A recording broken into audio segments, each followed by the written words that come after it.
Hey again, it's Linda Hayes. In this video, I'm going to talk about IFRS, the Statement of Financial Position, often the balance sheet, as well as the Statement of Comprehensive Income for those students in accounting, intermediate accounting number 1. First of all, let's talk a little bit about classification and presentation. And in these slides, I'm not going through everything you can get out of the publisher's slides from your textbook or the textbook itself, but at least it'll give you a little bit of a summary of some of the things you should know about for the class. So first of all, for the balance sheet, I'm going to call it that instead of the longer name statement of statement of financial position. So there's two methods under IFRS to classify assets and liabilities. The first one is current versus non-current, and we'll look at examples later, but this is the most common method that we use in Canada. And when we talk about a current asset, it means it's expected to be converted to cash within 1 year. When we're looking at current liabilities, that means they're due to be paid within 1 year. And they also talk in the textbook about one operating cycle in case that's different than a year, but normally it's a 1 year period. The other way to do it versus the first one, which is current versus non-current, is just to do the balance sheet in order of liquidity. You could do that either increasing in liquidity or decreasing. So liquidity means how quick will something get turned into cash. So obviously if you were going in increasing order of liquidity, then you would start with cash. And that's what you're going to see most often in Canada.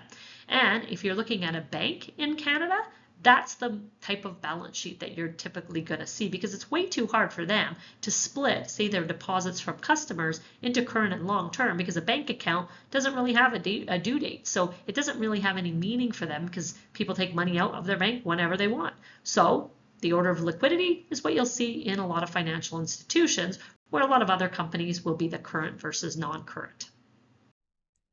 So what items need to be included on the balance sheet or statement of financial position, as they call it in the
Now let's take a look at a couple of examples of the two methods we talked about. So here is Air Canada Exhibit 4.4-2 in our textbook from McGraw-Hill.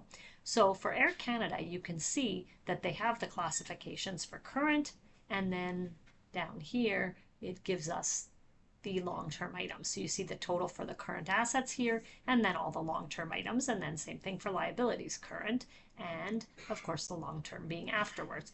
And they're presenting them, as we said, in most Canadian companies in the liquidity order. So cash obviously being the most current, then short-term investments. AR takes a little longer, obviously 30 days typically, and so on. So that is kind of what you see in a lot of companies' cases. Now they do have a different column here for 2018. They say that 2018 January 1st, and then they say restated as per note 2, and then they have the restated amount again here. So they're two different amounts. Why do they have this? Normally you just see 2 years, 2019 and 2018 on the balance sheet. In this case, the reason for this is a change in accounting policy, and we'll get more into details on that a bit later. So in terms of the balance sheet, this is an example. You see the assets, you see the liabilities, and then of course the shareholders' equity.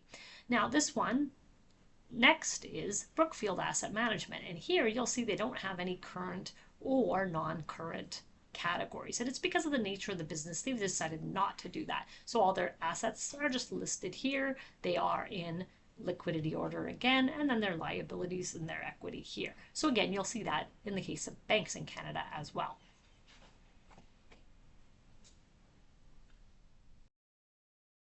Now let's talk briefly about offsetting. Assets and liabilities generally should not be offset against one another in the statement of financial position. What is offsetting? It's basically where you take a liability and subtract it from an asset, or vice versa.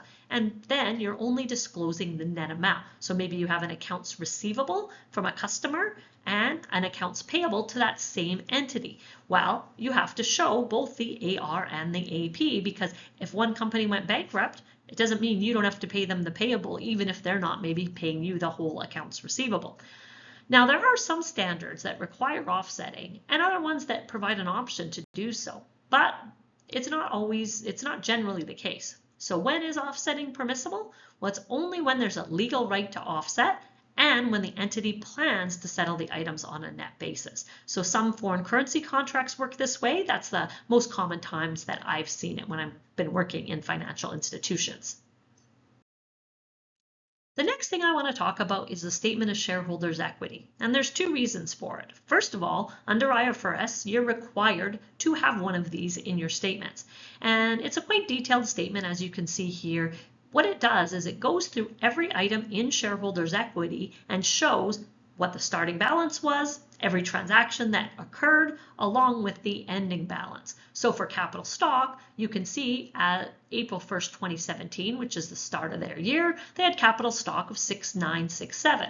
Then they issued more shares, 19,130 of them. So that gets them to their balance March 31st, 2018. And then they issued some more, getting to their ending balance there of 26,330 on March 31st, 2019. Contributed surplus, you can see a reconciliation there as well. Retained earnings, this is one that I want to highlight in a lot of detail. And this is for the fact that you need to know the retained earnings ending balance before you can finish your balance sheet. Why is that? Well, of course, you have opening retained earnings. You take out the dividends, so you can see there that they have retained earnings of 174,193, and then they added net comprehensive income for the year of 30,117, and then they took out the dividends of 7,597 to give the balance of 196,713 at 2018 in the middle of the table there. And then at the end of 2019, March 31st, you can see adding in the comprehensive income, taking out dividends, they're left with 209,825. If you're preparing a balance sheet for this particular company, you'll see that the retained earnings in the shareholders' equity needs to be that 209,825. And this is the link where comprehensive income goes into retained earnings to balance your balance sheet. Okay, so obviously all of these numbers at the bottom of this table need to match your statement of financial position or your balance sheet. The next column we have is accumulated other comprehensive loss. So basically same thing there. We're just showing what's happened, what's the opening, what's the closing, and how did it get that way. And then of course they have the total column.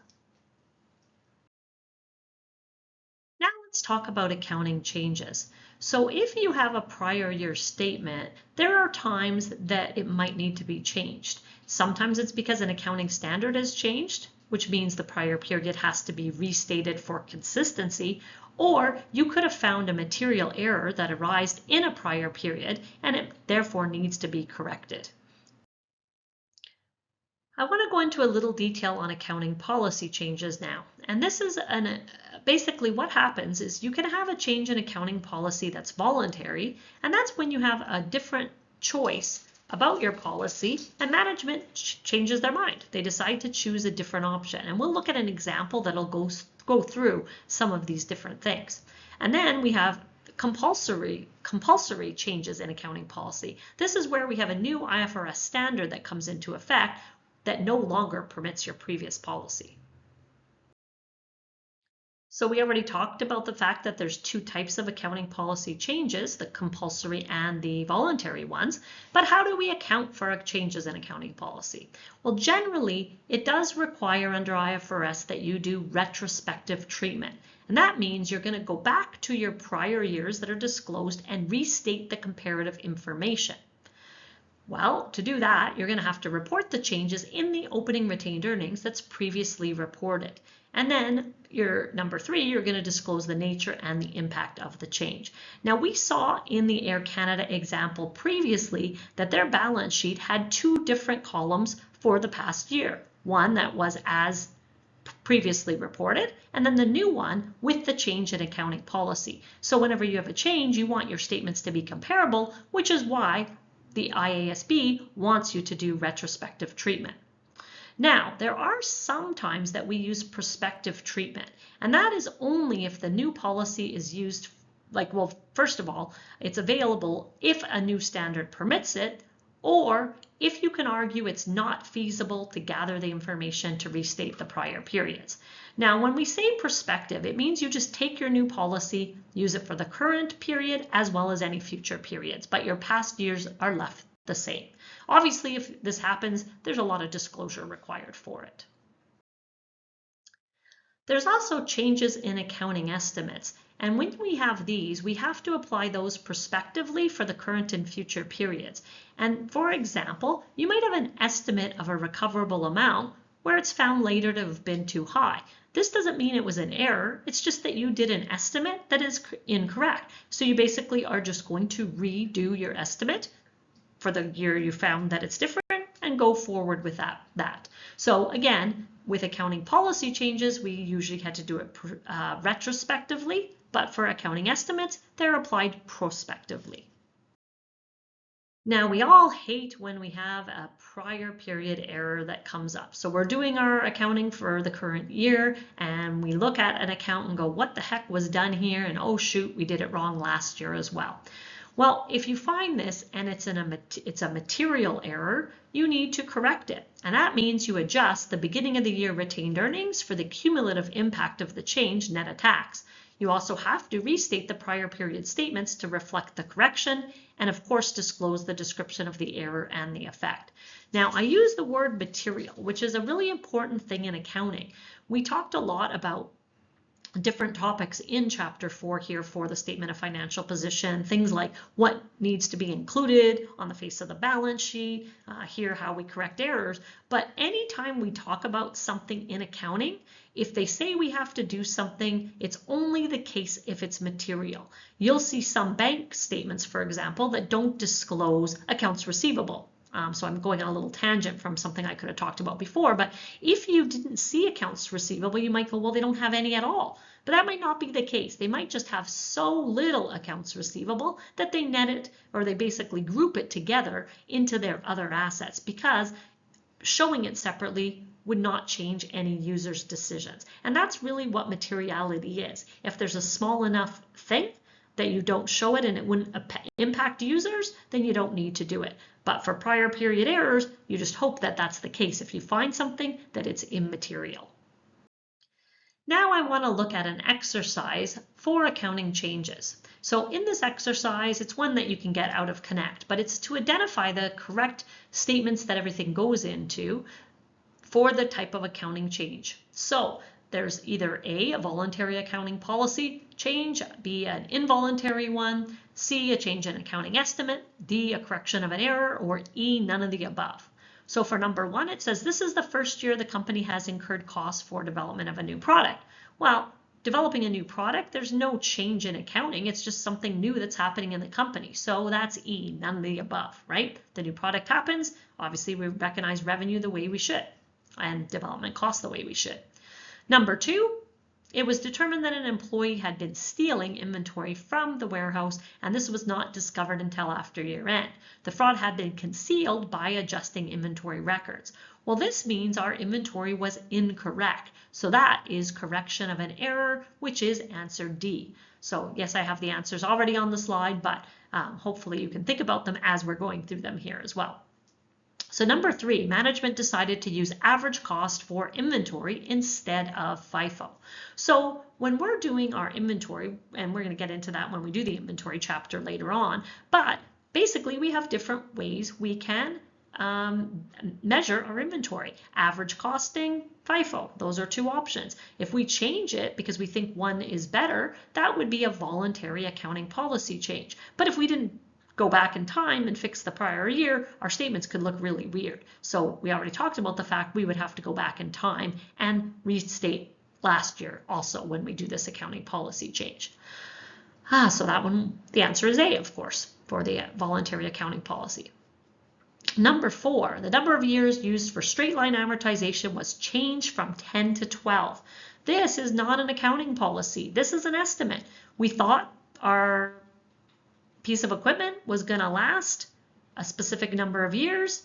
It changed. We thought it would last 10 years. We're getting better use out of it. It looks like it's going to last longer. That's just a change in estimate. So it's letter C, and because it's a change in estimate, as we said, that means you just do it in the current period and future periods. You don't have to go back retrospectively.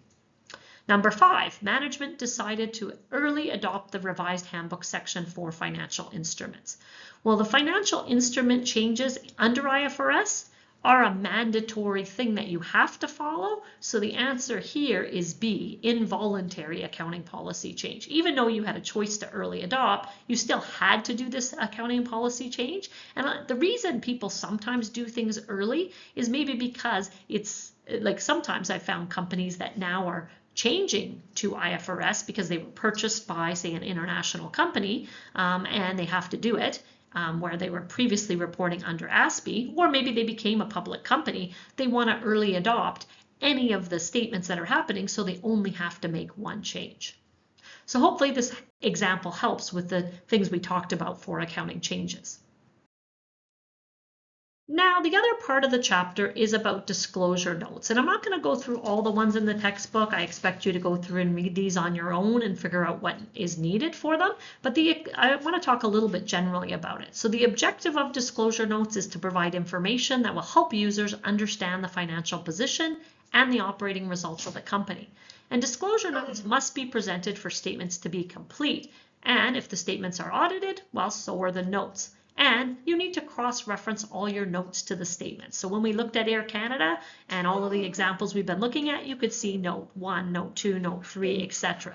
So the disclosure notes can adhere to minimal disclosure requirements, or they could be far more extensive. And it depends on the objectives of the company.